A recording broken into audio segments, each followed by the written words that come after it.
கோடிகள் குளத்தில் விழுந்திருந்தால் பேரிடரை சரியான முறையில் கையாண்டு இருக்கலாம். சிலரது குடலுக்குள் கோடி ரூபாய் போயிருந்தால் என்ன செய்வது என தூத்துக்குடியில் பேசிய புதுச்சேரி ஆளுநர் தமிழிசை சவுந்தரராஜனுக்கு பதிலளித்துள்ள அமைச்சர் சேகர்பாபு, தமிழிசை ஆளுநர் வேலையை பார்க்காமல் பாஜகவின் செய்தி தொடர்பாளராக மாறுவதா என கேள்வி எழுப்பியுள்ளார். அதற்கு சேகர்பாபு, அவர் வேலையை பார்த்தால் நாங்கள் ஏன் தூத்துக்குடிக்கு வரப்போகிறோம் என கூறியுள்ளார் தமிழிசை. தூத்துக்குடி மாவட்டத்தில் மழை வெள்ள சேதங்களை பார்வையிட வந்த புதுச்சேரி ஆளுநர் தமிழிசை சவுந்தரராஜன் விமான நிலையத்தில் செய்தியாளர்களை சந்தித்தார்.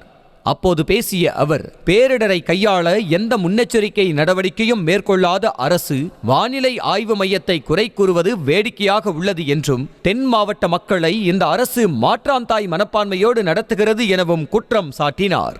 என்னை பொறுத்தமட்டில் மிக மிக மோசமாக இந்த சூழ்நிலையை அவர்கள் கையாண்டு இருக்கிறார்கள். இதை நீங்க பிளேம் கேம்னு சொல்லுங்க, என்ன கேம்னு சொல்லுங்க, எந்த நடவடிக்கையும் இங்கே இல்லை என்பதை நான் தெளிவாக சொல்கிறேன். ஆக மாநில அரசு நிச்சயமாக இதை கையாள்வதில் தோல்வி அடைந்திருக்கிறது. 12 கோடி முதல்ல கோரம்பள்ளத்துக்கு, அப்புறம் 10 கோடியா. இந்த கோடியெல்லாம் எங்க போச்சு? நீங்க கோடி எல்லாம் கரெக்டா பள்ளத்துக்குள்ள போயிருந்ததுன்னா, குளத்துக்குள்ள போயிருந்ததுன்னா சரியா இருந்திருக்கும். சில பேர் குடலுக்கு போயிருந்தா நான் என்ன பண்றது? ஆக குளத்துக்குள்ள உண்மையாகவே கோடி கோடியா நீங்க செஞ்சிருந்தீங்கன்னா இன்னைக்கு மக்கள், பல கோடி மக்கள் பாதிக்கப்பட மாட்டாங்க. அப்ப இதுவே நீங்க நான் சரியா கேள்வி கேட்கறீங்க, கேள்வி கேட்கப்படணும். நீங்க தூர்வாடுறேன்னு சொல்றீங்களே, யாரு வாடுறா? தூர் வாடுறீங்களா, நீங்க வாரிக்கிறீங்களா? இதுக்கெல்லாம் கேள்வி வரணும், ஒயிட் பேப்பர் வேணும். நீங்க என்ன பண்ணீங்க இது வரைக்கும்? தென்பகுதி மக்களுக்கு தொலைதூர நடவடிக்கைகள், தொலைநோக்கு நடவடிக்கைகள் என்ன எடுத்தீர்கள்?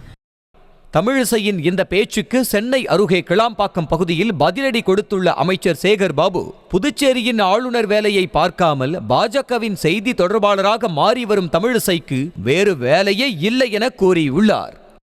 முதல்ல பாண்டிச்சேரியோட கவர்னர் வேலையை அந்த அம்மா பார்க்க சொல்லுங்கள். பாரதிய ஜனதா கட்சியினுடைய செய்தி தொடர்பாளராக மாற வேணாம்னு சொல்லுங்கள். அவங்களுக்கு இருக்கிற பணியை அவங்க பார்க்க சொல்லுங்கள். அவங்களோட எதிர்கால திட்டம் தமிழகத்தில் எங்கேயாவது நாடாளுமன்ற உறுப்பினராக போட்டியிடணுன்ட்டு. நிச்சயமாக எங்கே போட்டிட்டாலும் ஏற்கனவே தமிழக மக்கள் அவங்களுக்கு தோல்வியை தான் பரிசாக கொடுத்துருக்காங்க. மீண்டும் தோல்வியைத்தான் பரிசாக தருவார்கள். ஆகவே பாண்டிச்சேரிக்கு உண்டான கவர்னர் அந்த பொறுப்பிற்குண்டான பணிகளை அவர் மேற்கொண்டால் நல்லது. சேகர்பாபு பேசிய சில மணி நேரத்திலேயே திருநெல்வேலியில் பதிலளித்துள்ளார் தமிழிசை. ஓட்டு, போட்டி, இதை தவிர எந்த சிந்தனையும் இல்லாத அமைச்சர் சேகர்பாபு அவரது வேலையை ஒழுங்காக பார்த்திருந்தால் நாங்கள் ஏன் தூத்துக்குடி வரப்போகிறோம் என கேள்வி எழுப்பினார். ஆக இதே மாதிரி பாராபட்சமாக நீங்கள் நடந்திருக்கிறீர்கள். இதுல சேகர்பாபுக்கு இப்ப என்ன பிரச்சனை வந்தது? நான் என் ஊரு பாதிக்கப்பட்டிருக்குது. சேகர்பாபுக்கு இப்ப என்ன பிரச்சனை நான் கேட்கிறேன். அவருக்கு இப்போ ஏன் பதறாருன்னு நான் கேட்கிறேன். ஏன் பதறாங்க? இப்போ நான் மக்களோட செய்தி தொடர்பாளர் தாங்க, மக்களோட தொடர்புடையவள். நான் செய்தி தொடர்பாளர் தான். அதனால நீங்க ஒன்றும் பதற்றப்படவே வேண்டாம். ஒரு பிரச்சனை இல்லாமல் இப்பவே என்ன தோக்கடிக்கிறத பத்தி நீங்க பேசுறீங்கன்னு நான் கேட்கிறேன். உங்களுக்கு ஓட்டு, தேர்தலை தவிர வேற எதுவும் யோசனை பண்ண தெரியாதா? செய்திகளை உடனுக்குடனும் துல்லியமாகவும் தெரிந்து கொள்ள சப்ஸ்கிரைப் பண்ணுங்க.